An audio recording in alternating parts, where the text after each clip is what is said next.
Hi అందరికీ నమస్తే అండి. గుడ్ ఆఫ్టర్నూన్ అందరికీ.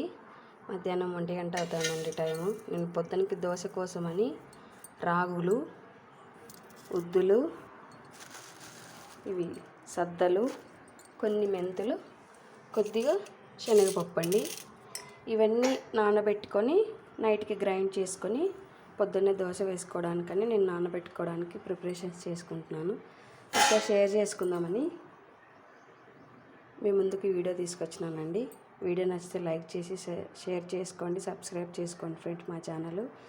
నేను అన్నీ కూడా రాగులు ఈ గ్లాస్తో 1.5 గ్లాస్ తీసుకున్నాను. ఇవి వచ్చి 1/2 గ్లాస్ తీసుకున్నా. ఉద్దులు కూడా 1/2 గ్లాస్ అండి. ఇవి ఒక 2 టేబుల్ స్పూన్లు. మెంతులు వచ్చి 1 టేబుల్ స్పూన్ అని వేసుకుంటాను. ప్లీజ్ మా ఛానల్ సబ్స్క్రైబ్ చేసుకోండి ఫ్రెండ్స్.